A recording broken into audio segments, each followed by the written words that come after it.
Well, welcome everyone to the Literary Cocktail Hour for April 18. I'm Steve Budd, member of the Author Selection Committee, and I'll be working with the festival and with Andrew this afternoon. Before we begin, and before my introduction, just a couple of housekeeping things to say. Closed captioning is available, and there's a button to enable that on your Zoom control. So you can do that if you wish. Please ask questions via the Q&A button, okay? The chat is open for discussion amongst yourselves, but please ask your questions through Q&A. The festival will also push out information about Andrew's book and where to buy it and stuff like that. That will be on the chat. And just a reminder, if you are in Brattleboro tomorrow, please come down to the Latches in the afternoon. There are two books by Sigrid Nunez that have been transformed into film, and Sigrid will arrive and be selling books and answering questions. That is at, well, I'll check that over the course of the presentation. Not sure what time in the afternoon, I think around 4 o'clock. So bear that in mind. So we are with Andrew Lipman this evening, and the book is Squanto. And back in our school days, I think we all learned a lot about Squanto. Those of us my age, and of course, kids just going to school now are learning about Squanto. And what they're learning is about that welcoming native who made the first Thanksgiving possible. But his story goes deeper than the holiday legend. Born in the Wampanoag-speaking town of Patuxet in the late 1500s, which is Plymouth today, Squanto was kidnapped in 1614 by an English captain who took him to Spain. From there, Englishmen brought him to London and Newfoundland before sending him home in 1619. When Squanto discovered that most of the Pawtuxet had died, upon his return, he found that they had died in an epidemic, and it was quite a scene of unburied skeletal remains of people. The Mayflower colonists arrived at his home and renamed it Plymouth. Our guest this evening, historian Andrew Lipman, explores the mysteries that still surround Squanto. How did he escape bondage and return home? Why did he help the English after the Englishmen enslaved him? Why did he threaten Plymouth's fragile peace with its neighbors? Was it true that he converted to Christianity on his deathbed? Drawing from a wide range of evidence and newly uncovered sources, Andrew reconstructs Squanto's upbringing, his transatlantic Odyssey, his career as an interpreter, his surprising downfall, and his enigmatic death. The result is a fresh look at an epic that ended right when many Americans think our story began. Andrew Lipman is Associate Professor of History at Barnard College, Columbia University. His first book, The Saltwater Frontier, won the Bancroft Prize in American History. He lives in New York City. Take it away, Andrew. Thank you so much, Stephen, and thank you also to Offscreen Stephanie Green and Jerry Carbone for inviting me. It's really an honor to be here, and I'm really looking forward to both sharing a bit of my work here and then hearing all your questions. I'm going to share my screen. I have a talk to go with this. Hold on just a second.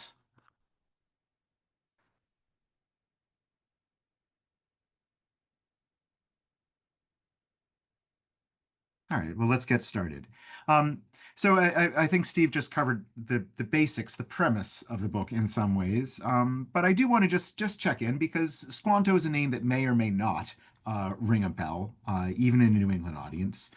He was the Patuxet-born Wampanoag-speaking man who also spoke English, who was most famous for greeting the Mayflower Pilgrims not long after they arrived in North America, and for teaching them how to plant corn and fish together, and thus making their first harvest and thus the first Thanksgiving possible.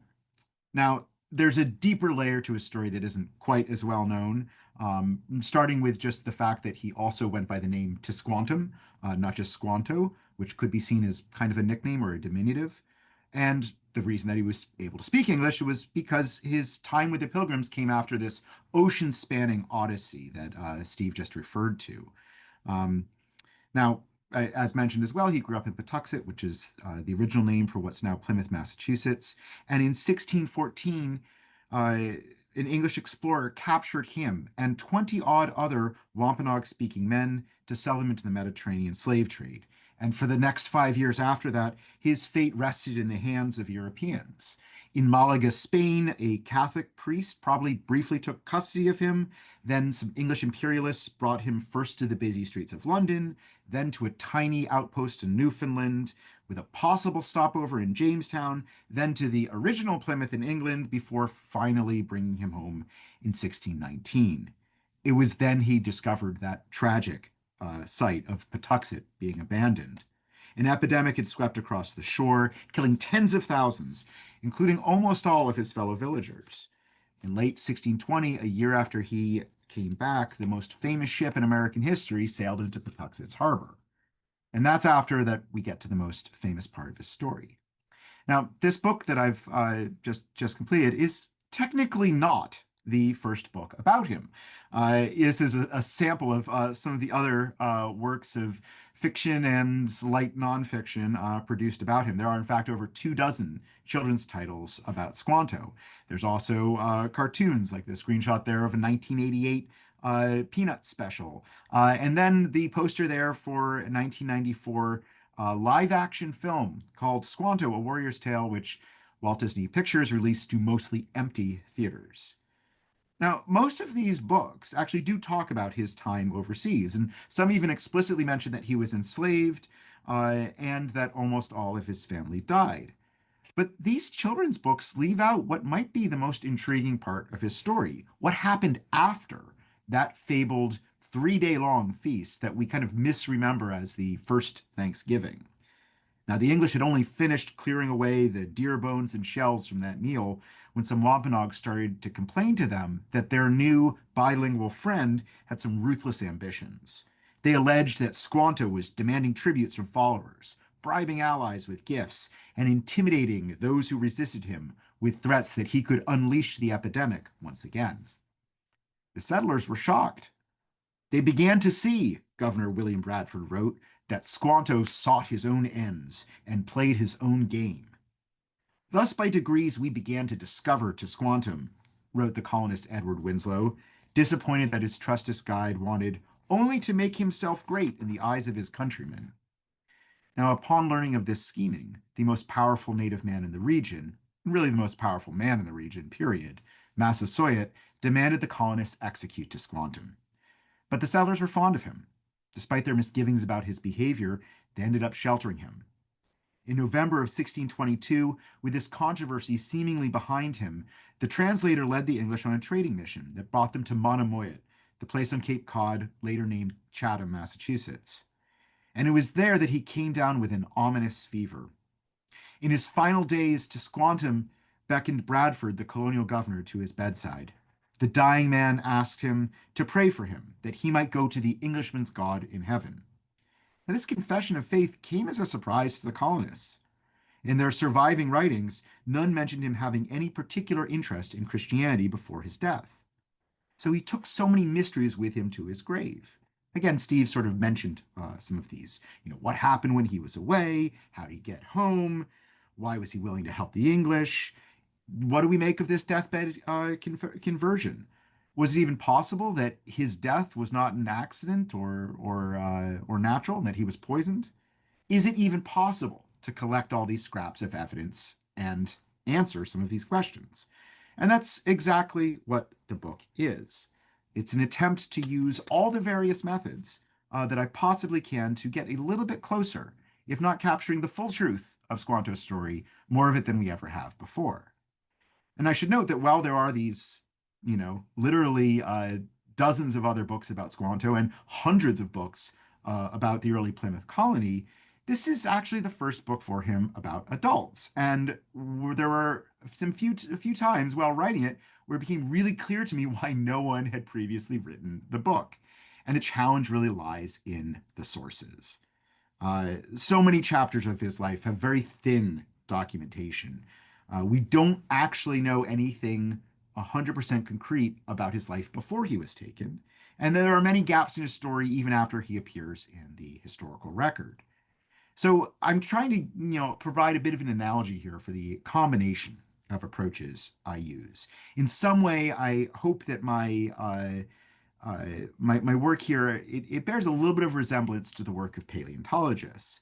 Oftentimes, when they're researching a species, they do not find the entire skeleton of the species. They only find a few fragments, but nonetheless, they're able to reconstruct the larger animal by drawing from the insights of multiple disciplines, from comparative anatomy, from living descendants, from surrounding plant and animal fossils, from climatological data, from wear on the bones, and so on. And in some ways, that's how I'm viewing Tisquantum's story.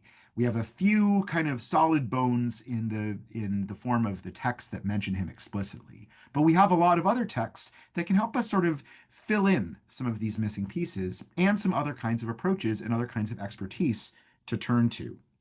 So those bones are kind of the primary sources by the colonists themselves, especially Edward Winslow and William Bradford.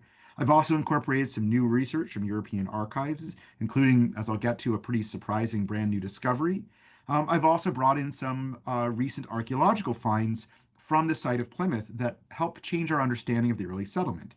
And I've spent a lot of time talking with and learning from museum educators, especially at Plymouth Patuxent museums, where interpreters have long done careful work to recreate the homes and cornfields of Squanto's birth society.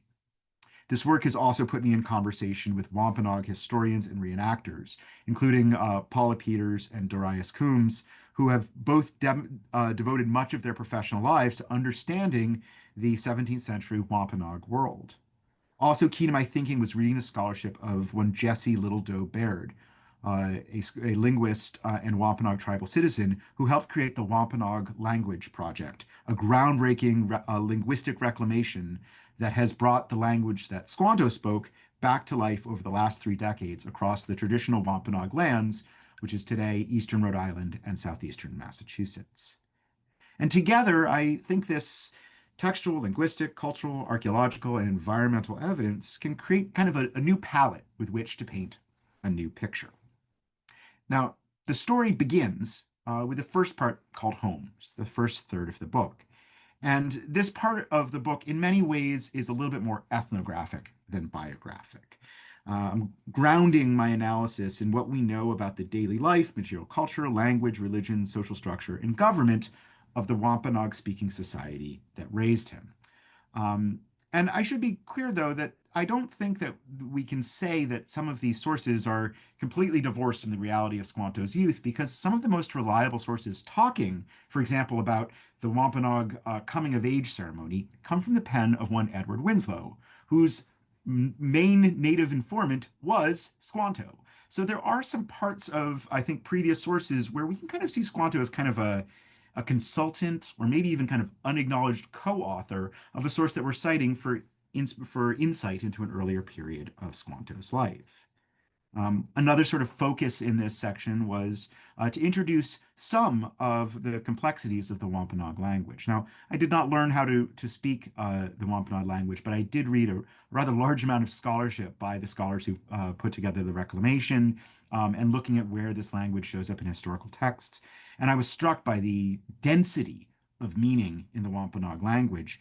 Particularly, it's a very elaborate focus on kinship. There's a part in the second chapter where I talk about the 15 different ways that a Wampanoag parent could say the phrase "my children," depending on which children they were talking about, to whom they were talking, and in what context. I also found particular poignancy and significance around the Wampanoag taboo of speaking the name of anyone who is dead, for which Wampanoag speakers have kind of this interesting workaround called the abstentative, in which they add this sort of suffix to change the tense of a noun or a proper noun to indicate that it was missing or dead. And to me, this really struck home because so much of Tisquantum's life he was in the abstentive state to those who knew him and loved him from before he was taken, and then he returned to a world in which most everyone he knew the name of now could only be referred to in the abstentive. Um, and this section, in addition to looking at language, also introduces the dynamic and sometimes dangerous political world that Squanto navigated, both as a politician in his own right and then for later in the book when the colonists arrive. Again, language is key to understanding this realm as native politicians spoke to each other in poetry and metaphor. Later in the book, we can see how the figure Usamiquin, also known as Massasoit, was a master of this rhetoric and wielded it thoughtfully, as opposed to Desquantum, who could be a little reckless when he tried to rise himself as a native leader. Now, in sort of moving his story forward from his kind of general period that we can assume to be his childhood, we get to a point where the Wampanoag political world was becoming increasingly turbulent. It began in the early 17th century when a parade of mysterious vessels started making landfall near Patuxet. These encounters were not actually first contacts. The peoples of the Wampanoag homelands, again, southeastern Massachusetts area, had known about Europeans for generations, at least since 1524, when ships captained by Giovanni da Verrazzano came into Narragansett Bay. And the people who started showing up in the early 1600s were not actually all Europeans. Others were Mi'kmaq, the indigenous maritime power from what is now Nova Scotia, who had started expanding its range using borrowed and stolen European sailboats to begin visiting, trading, and sometimes raiding native villages along the further southerly shore. By the year 1611, when the English returned after a few earlier voyages, Tisquantum suddenly started to realize that these sailors were more than just kind of casual traders coming for a little bit of information to swap furs for food, fur for goods. They were, in fact, scouts for a future invasion, and this became clear when they started stealing men away, which leads into the second part of the book, the sort of middle section, which is called Away, which looks at his entire time overseas. And one intent of this part of the book is to clear up what is some common confusion about when and where Tisquantum was taken. For those of you who are well read on the Plymouth colony, I'd have to imagine New England audience, a decent number of you are, or have read other books in Indigenous history, well, maybe why you're interested in this one. You might have read there's a number of historians, both academic and popular historians, who have theorized that Squanto was taken more than once, some even theorizing that he was taken 3 times. And I liken this in some ways, I call this kind of the John McClane version of Squanto. John McClane being the hero of the Die Hard series, who keeps getting in kind of the same scenario in every sequel. And that is, of course, making the point that it's actually pretty unlikely that someone having once been captured would likely to be captured again, especially someone who is rather self-evidently intelligent from the historical record, the way that Squanto is. And in fact, I think some of this mistake, this assumption that historians have made that previous captives have been him, has been historians kind of underestimating the number of native people who were taken to serve as translators or guides by early explorers. By my count, there's over 24 men taken just in this earlier period around the time that Squanto is taken. And if we expand into the 17th century, it's another 24 more men taken just from the New England region. We can get to this in the Q&A as well. The number of natives people in the Americas taken against their will, brought from those places, in some cases brought to Europe, is significantly larger than I think most non-historians would estimate. It numbers into the hundreds of thousands when we include the Spanish Empire. So it's actually, in some ways, Squanto's story is not as extraordinary as you might assume. And I illustrate this in part by looking to the stories of 2 men taken before him, one named Sassiacomet and one named Apenow. And their experiences in some ways foreshadow his ordeals, and they also actually explain how he was taken. Because he was taken by a later explorer, explorer who traveled with the man pictured here, Captain John Smith. Who was most famous for his role in the founding of the Virginia colony, but actually devoted significantly more time to hyping up and promoting colonization to a region that was then known as the northern part of Virginia. And it was Smith himself who realized this region needed kind of a name of its own, and it was him who coined the term New England. Accompanying Smith on his first voyage to this region in 1614 was one Captain Thomas Hunt. Hunt, like Smith, believed there might be gold in this region and was apparently sailing along hoping for a big windfall. When it became clear that there was not, in fact, an El Dorado in what is now Massachusetts, Smith and Hunt had a falling out, and Hunt decided, not coming back with enough profit with some of the codfish that his men had been fishing for, to also take over 24 men as captives to sell into the Mediterranean market where he was also hoping to sell his fish. And that is the action, Hunt's greed, that really began Squanto on his Odyssey. And for many years, the sort of narratives of what actually happened when he was taken and how he got to Spain, how he got from Spain to England, were incredibly unclear because we only had a couple sentences from secondary sources. But that has changed a bit recently. We knew that he was taken when he was taken by Thomas Hunt to Malaga, Spain, and here I've sort of traced his likely voyages. The question of how he got to Malaga to England, though, was a little less clear, and this is where some kind of recent discoveries have been very helpful to me. Um, we know that when Thomas Hunt captured Squanto and the 24 other men and brought them to Malaga, we know that Malaga was one of the busiest slave trading ports in the Mediterranean at the time, where captives from the Maghreb, from further south in Africa, were sold in a busy dockside market. But all we knew was that Squantum somehow got away. And these details were foggy until one Piri Ruiz Garcia, a Spanish historian, was working in the Malaga Provincial Archives in the 2010s, and she came across two curious deeds. Signed by one Tomas Hunt, the deeds documented the transfer of 24 indios to the care of a local and infamous corrupt priest named Juan Bautista Reales. Now, the name Thomas Hunt meant nothing to her, but she knew there was something fishy about these documents, something that didn't add up. So once she started researching this name, she discovered that she might have actually helped solve a bit of a 400-year-old mystery. To give a sense of the kind of sources that Ruiz Garcia was working with, this is an image that she sent me from the archive. This is what sometimes 17th century documents, particularly those in European archives, look like. They're not kept with a huge amount of reverence, and they are not always in the greatest shape for reading. Now, these sources are kind of complicated, and I only learned of this as I was finishing the book manuscript. So I had to kind of literally kind of halt the presses and rewrite substantially a chapter to incorporate them. But some of the main takeaways from these sources is that we learned that when Hunt took those men captive and brought them to Spain, he told a lie about where he took them from. He said he took them from near Newfoundland. And to me, that actually lines up pretty quickly with pretty cleanly with the theory that I already had that Squanto probably was not in Spain for that long. And in fact, it's probably this lie that they'd been taken from Newfoundland led agents of the Newfoundland Company to approach either Hunt or Reales, the priest who later held those men captive, and attempt to select one of them to serve as a translator for their colonizing project going on in Newfoundland at that time. Now, within months, it would become clear to all involved that these men were not from Newfoundland, which is why I think Squanto was probably taken earlier, because he could only be taken in that moment where the lie about where he was taken from was not immediately clear. Now, there's a lot more to this, and I'll be happy to elaborate a bit more in the Q&A.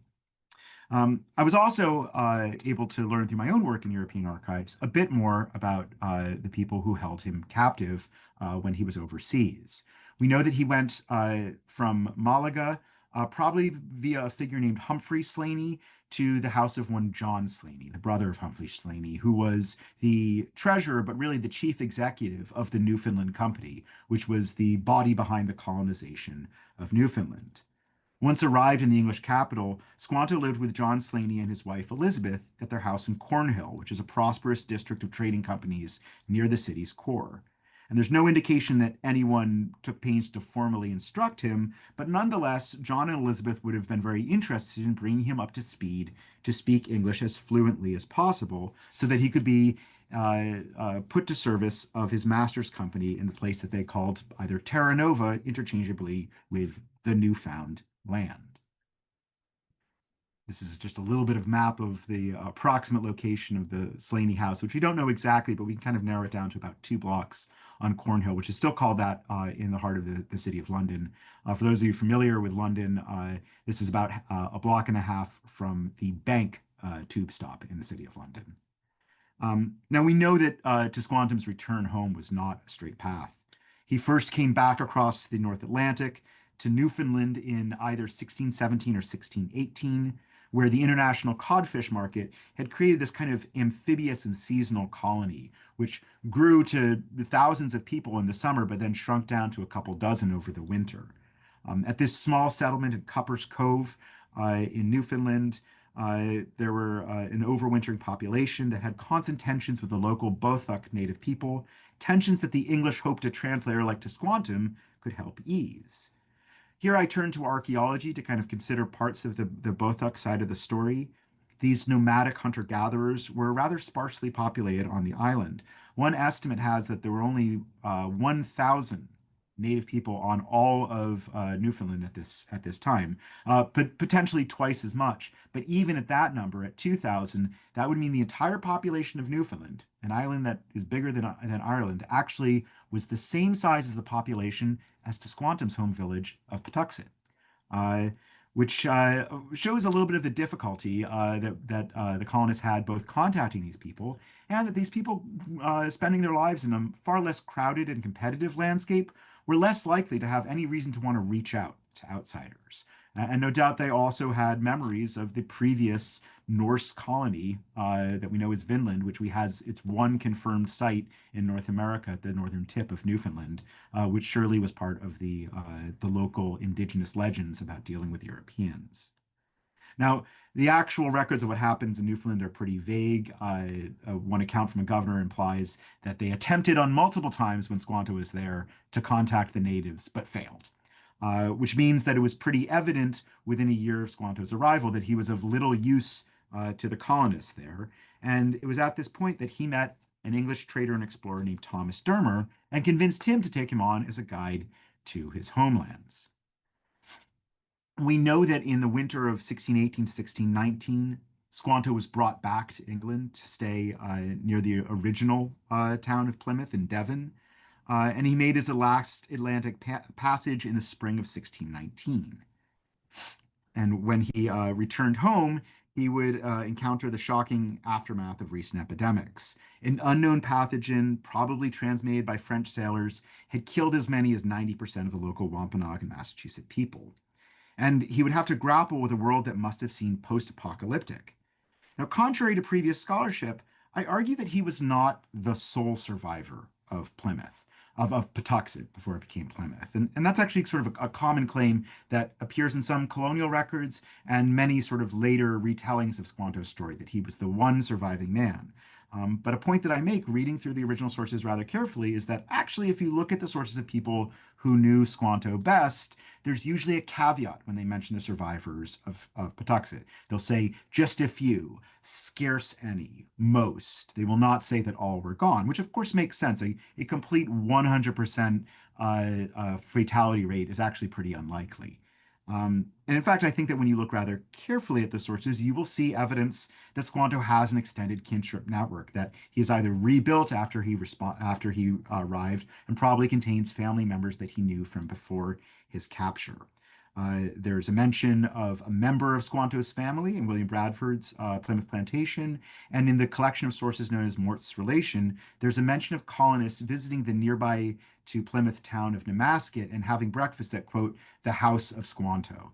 Now, we know that indigenous people in this region tended to live matrilocally, and that families centered around where the mother lived, and that women were responsible for the upkeep of houses and the serving of food. So whoever was ever serving them breakfast at the house of Squanto was some form of female kin of Squanto. It could have been a family he had been married into. It could have been a family relations that he had a previous tie to through blood from before he was taken. So together, I think this starts to point to the idea that Squanto is someone who does have some communal links. Yes, his home community has been destroyed. Yes, it has been abandoned. But when he returns, is involved in a process of trying to reintegrate himself into a world that has been destroyed, but not entirely lost since he was gone. Now, this is also where we get into the more famous side of the story. After his return in 1619 with Dermer, Squanto was home for just about 16 months when the English ship Mayflower arrived, and the colonists famously began their very harsh and difficult first winter, in which half of the original passengers died. It was that spring when Squanto, along with another native man with some knowledge of English named Samoset, helped broker the initial treaty between the most powerful native leader, Massasoit, and the colonists. And um, the sort of key part of this story is that at the end of this treaty, Massasoit goes back to his home village in Sohams, and Samoset leaves, but Tisquantum stays. And for the first time since he was captured 7 years earlier, he was able to make Patuxet his home again. And it was then that he performed his most fabled deeds. And that really leads to what I think is the book's most uh, uh, significant contribution to our understanding of early Plymouth and even the Thanksgiving story. And that is my read of the sources of that first summer when Tisquantum volunteered to be the assistant to the colonists. I contend, and with support from documentary and archaeological evidence, that he and his surviving kin established a seasonal village across the narrow brook from the English settlement over that first summer, just as he was performing his acts of generosity to the settlers. This small, mobile indigenous community was his supporting constituency when he later began to begin political plots of his own. And I think that when we think of this as kind of a rebirth of Patuxet next to Plymouth, that changes our picture of the first year. In Plymouth's summer, the English were in constant contact with a kind of fluctuating, semi-transient, but mirroring Wampanoag community, which there are almost always at least a couple Waytu or wigwams across the brook from them, and native people constantly dealing with and trading and sharing meals with those colonists over that first summer. And the evidence for this is right there in some of the most famous sources, in which they speak of Indians constantly visiting, of calling upon them, of always being in this area and shell fishing, and the implied person who would have been facilitating communication between these two communities would, of course, have been Squanto, the only person present who could speak the languages of both peoples. And I think that when we remember that this community was there, it helps us see Squanto as a political actor in a new light. Bradford wrote that he sought his own ends, and I think that really sums up his intents well. He saw the English as helpmates to his new reconstituted, attempted reborn community, that they were returning the favors that he offered them.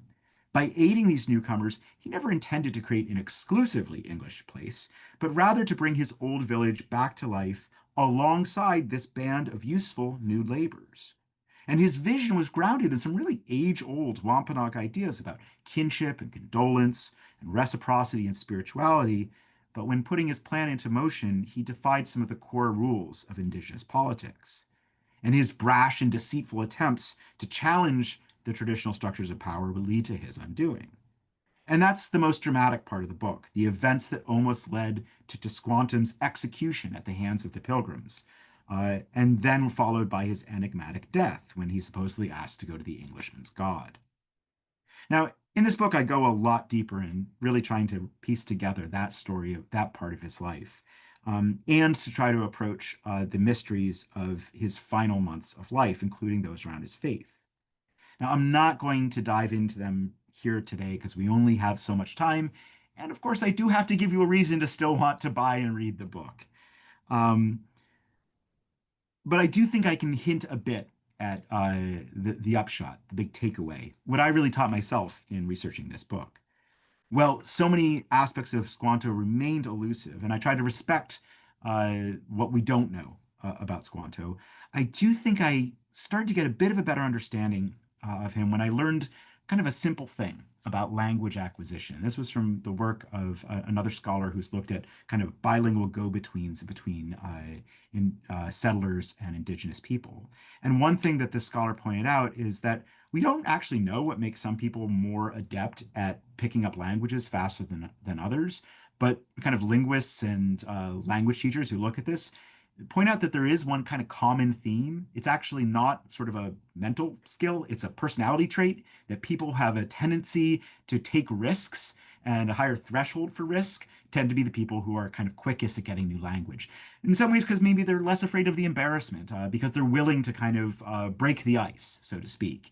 And I think that once I understood that about Squanto, that helped me understand him as being someone who had those kind of bold and forward aspects, which have made him kind of a likely person to pick up English quicker and thus be recruited from the English in Spain to be a translator. But that kind of bold risk-taking side of his personality would certainly show up later in the historical record when he seemingly began this plot that almost led to his downfall. I think ultimately he was a teller of tales, which is not coincidentally an epithet attached to the most famous person on an Odyssey, the original, Odysseus. The man from Patuxet, like the man from Ithaca, was also famously wily, a man of twists and turns, as Robert Fagles calls him, and a man of many sorrows. And I argue it was his way with words, both in Wampanoag and English, that defined his character. He had a real gift for talking people into things and talking his way out of things.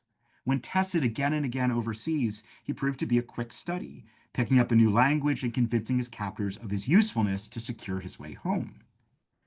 Once home, he brazenly brought Thomas Dermer, a hated Englishman, with him and vouched for him and attempted to rebuild relationships between the English and the natives. Months later, he leveraged his linguistic abilities to become an indispensable envoy between that small village of English settlers, while at the same time, he used his facilities with fiction to amass a following of old and new native allies. Right up to his last days on Earth, he remained a bold persuader, assuring his English companions that he would lead them through dangerous shoals right before he was struck down by an ominous fever. I think in his struggles, we can see the echoes of an old question from Homeric literature. After years at sea, can a homesick wanderer ever truly go home again? Now, in this book, I aim to do justice to the real person, but myth-busting itself isn't the main point. I think there's a lot of better reasons to learn about this past than just seeking a cheap feeling of superiority over your grade school teachers. Debunking the narrative that he was a happily welcoming indigene is about as easy as tipping over a cardboard cutout. It takes a little bit more work to explore his culture, to retrace his travels, and then use this information to reconsider a misunderstood man. Thank you.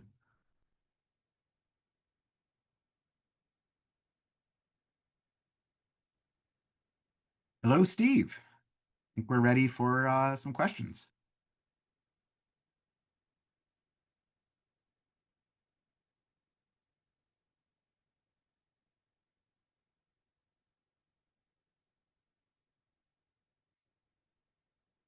Stephen?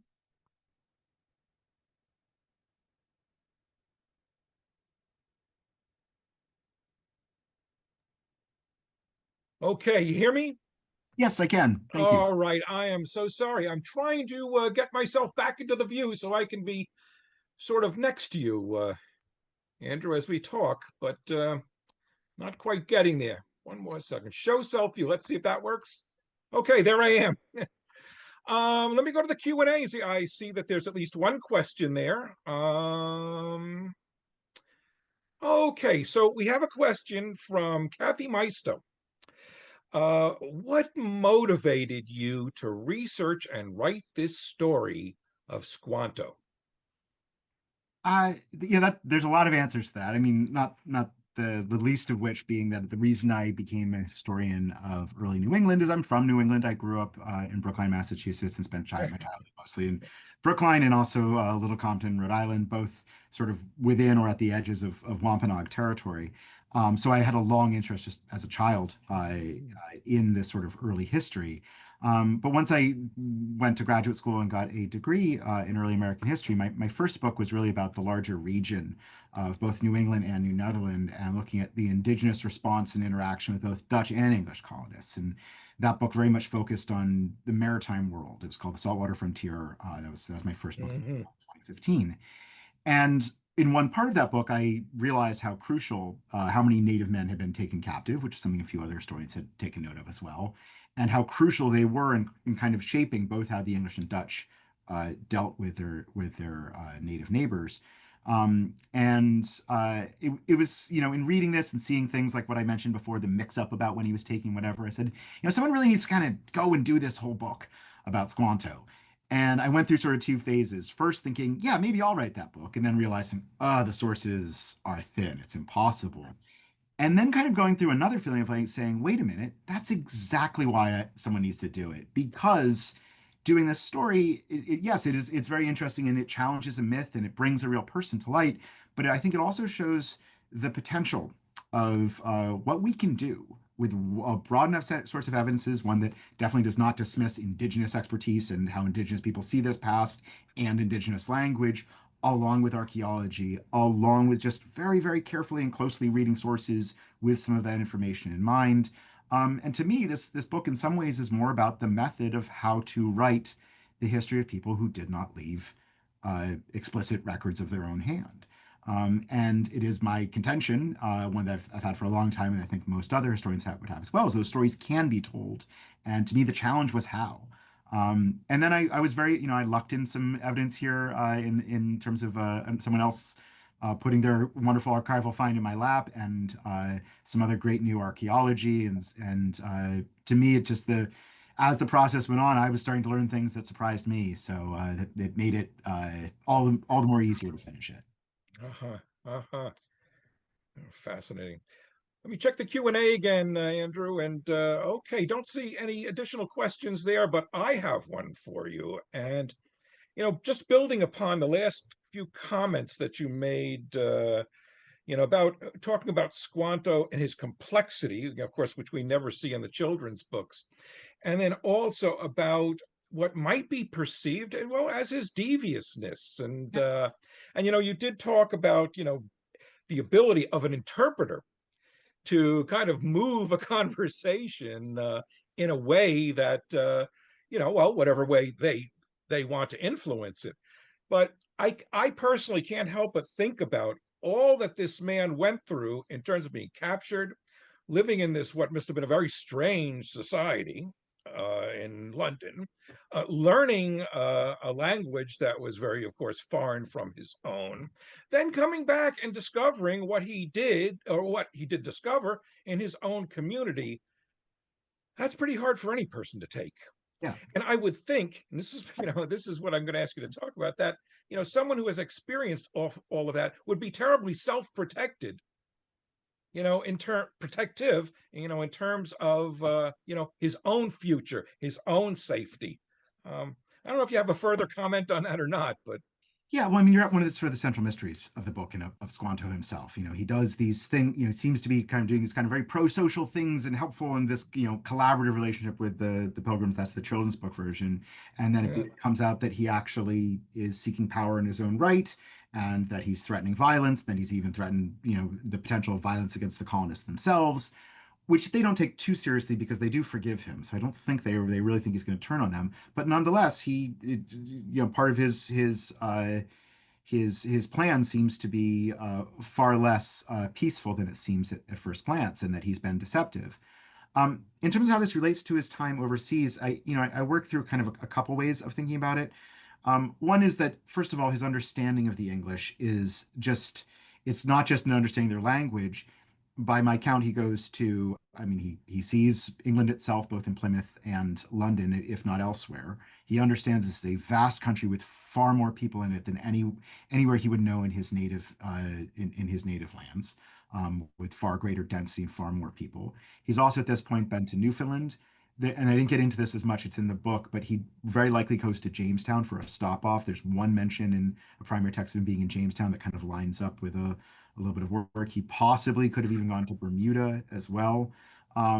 He has a sense that this imperial project is far along and that there's no kind of just, oh, let's just wait him out or scare him off. He knows what they're up to. He has a sense of the breadth of their ambitions. So the kind of strategic decision to ally themselves, I think that he has an advantage that the other locals do not.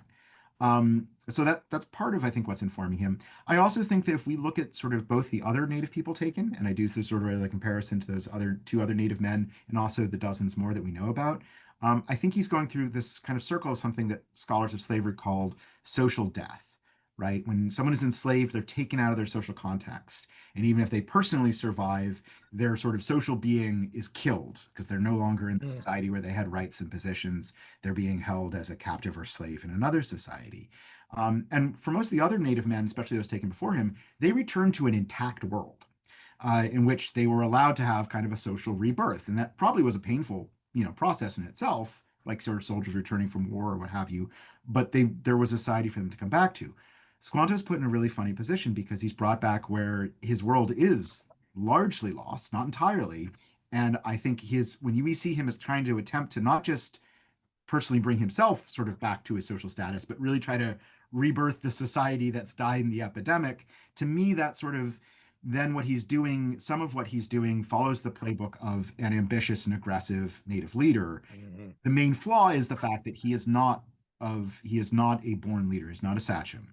He does not have that legitimacy to rule. He's at sort of the rank of a counselor, in which it would be inappropriate for him to be the leader of community. He would not be seen as legitimate, and he's acting illegitimately, which is why many indigenous people turn him. Had he been mhm. the son of a sachem, his plan might have worked.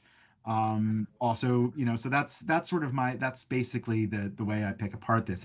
There's more to it, and there's some other actors that you have to get into. I think the indigenous world is just a lot more complicated. He has this sort of frenemy and rival in this figure named Hobbamock. There's some other native leaders who are putting pressure on the colonists that sort of create this complicated world that he's navigating.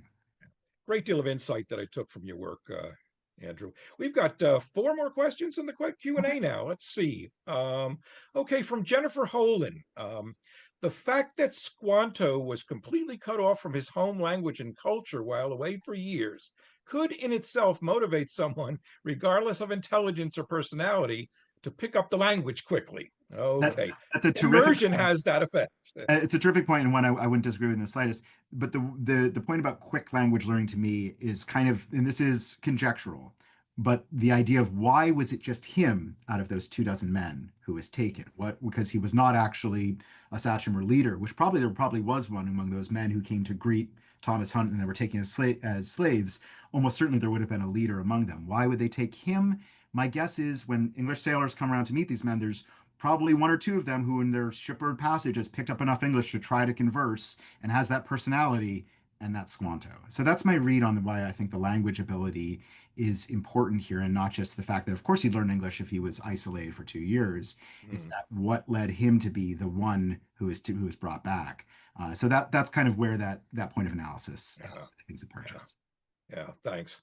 Oh, a bunch more here. Let's see what we can get through. Okay, Mike Bosworth is asking us, can you tell more about Squanto's continuing, if it did, relationship to Massasoit? Yes, so Massasoit is the native leader I mentioned before, and early on, I think it's always a complicated relationship. I think Massasoit understands and recognizes Squanto, not although they all speak the Wampanoag language, there really isn't a coherent Wampanoag political identity. He would have not necessarily seen him as a like countryman of the same political body. Probably past allies, probably a lot of interrelationships between his groups or not. Probably it's likely they had met before Squanto was taken, before the epidemic. After the epidemic with the colonists are in play, it's clear that Massasoit does not fully trust Squanto. He sends 2 men of his own to also try to learn English so that he doesn't have to rely on Squanto. They never quite catch up as being as good as English as Squanto is, at least in his lifetime. And then when Massasoit learns of Squanto's plotting, he asks for him to be executed, and that's sort of the whole moment of downfall. There is a oblique reference to the idea that they reconciled after Squanto's plot is discovered. It's sort of mentioned in 2 different sources that there's kind of a peace or reconciliation made. Nonetheless, some historians have argued that Massasoit remained angry at Squanto, and the popular historian Nathaniel Philbrick and some other historians have wondered if Squanto was poisoned. I see a lot of reasons why he probably wasn't, and I sort of lay out the case for that in the book. I try to kind of put that down. So I think they had returned to kind of the understanding they had before the whole controversy. That's my read on where their relationship ended up.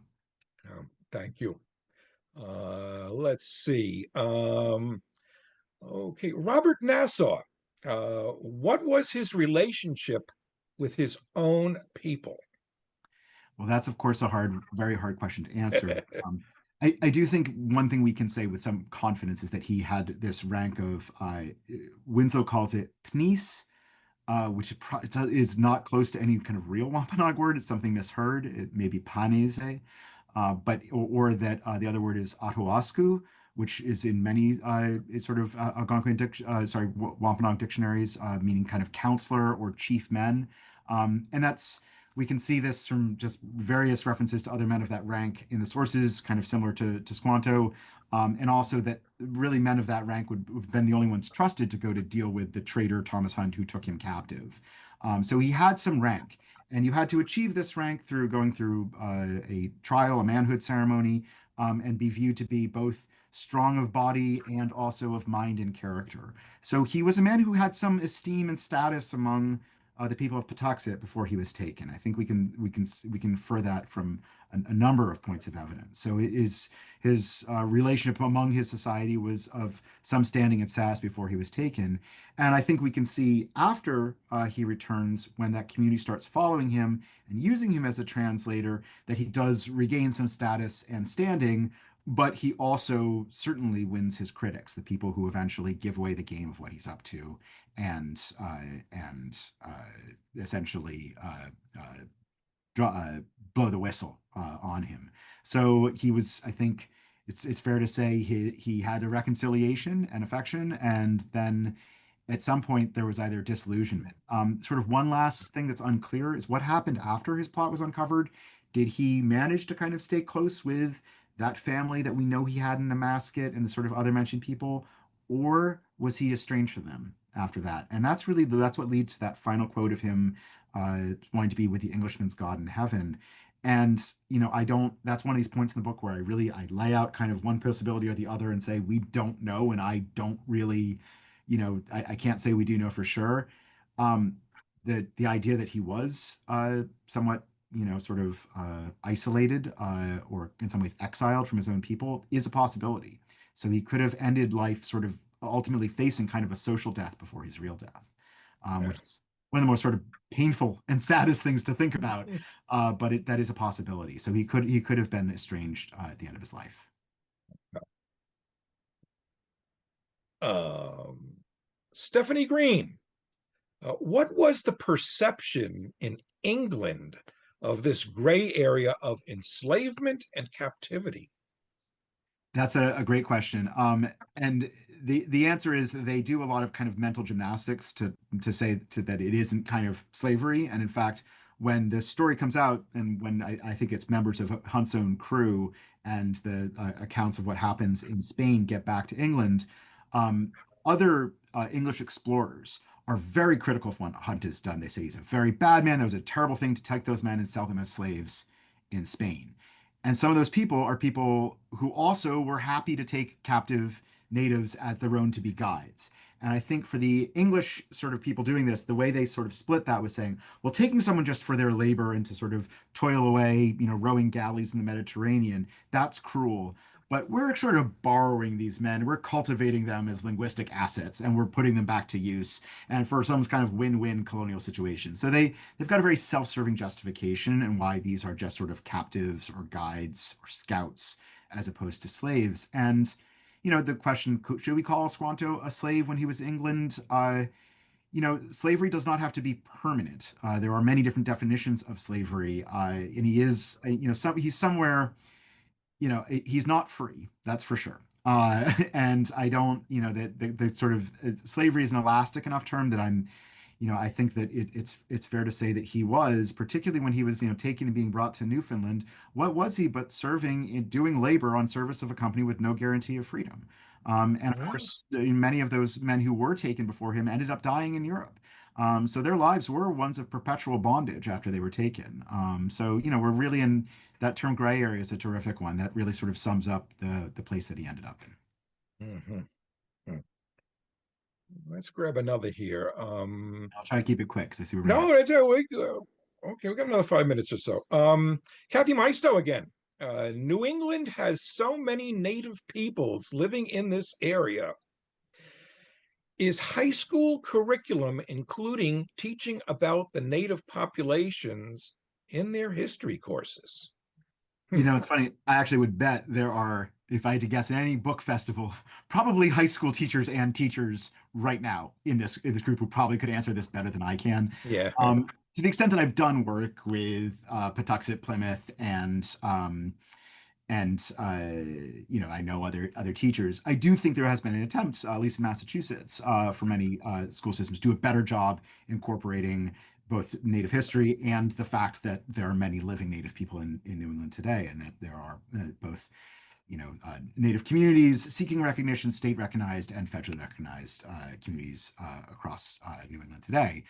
Yeah. There's people who might even be the actual lineal descendants of Squanto among the Wampanoag people. So I think there's been a huge evolution, probably from the version I had of this as a kid.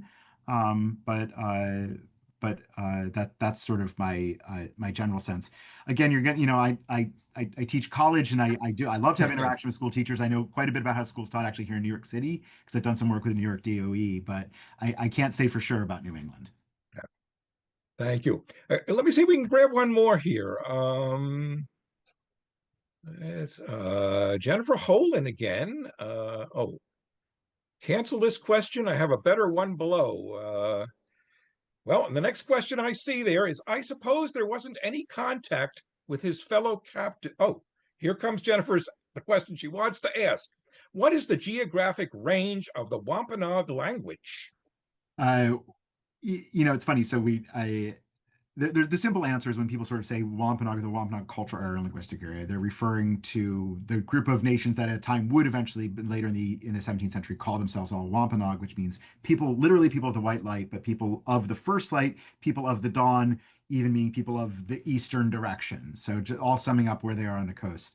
That would include Cape Cod, the islands, sort of southeastern Massachusetts up to about the cutoff point being just a little north of where Plymouth is, and then eastern Rhode Island, possibly including Aquidneck Island and the peninsula that has Bristol and Warren on it. That would be the traditional Wampanoag homelands.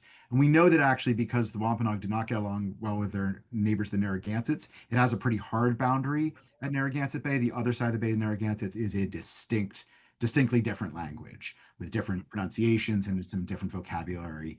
It gets a little to the north when you get to the Massachusetts people, which would be the people north. What is the Massachusetts Wampanoag language basically the same, more or less. Basically, much of what we know of the modern language actually comes from people who were sort of from the Massachusetts. So it's kind of that Massachusetts hyphen Wampanoag is sometimes referred to as the entire language. So the extent of people who spoke a language that's basically the same language that Squanto spoke could take you up to sort of, we have a New England audience here, the upper reaches of 128. Yeah. Sort of the greater Boston area before then we start to get into what are, again, we can say pretty distinct things. And then to the west to probably about where 95 goes from Providence up to 128, about region-ish. Yeah. All the way out to Cape Cod. Now, there are subtle differences. We know that there are some different pronunciations and words Yep. that get out on the Cape. So it's never, as with any language, it's a little bit of a spectrum. Well, thank you so much, Andrew. We've hit 6 o'clock and I haven't even asked my sheet of questions yet. So, but we did get most of them in the Q&A. I want to thank you for being here. A very, very rich discussion. And I guess Jerry will let me know if we got more time. I hadn't cut us off It's yet, just but for go one ahead. sec. Say something. I try to answer the question that Stephanie's asking about why the Wampanoag and other Native people in the East survived. That's kind of what my first book's all about. And I think it has lots to do with the coast and the ocean. But you can read that if you're interested in that question. Thank you. Thank you so much, though, Steve. This is really a delight. And thank you, everyone, for your questions. Oh, we all enjoy ourselves participating in this, Andrew.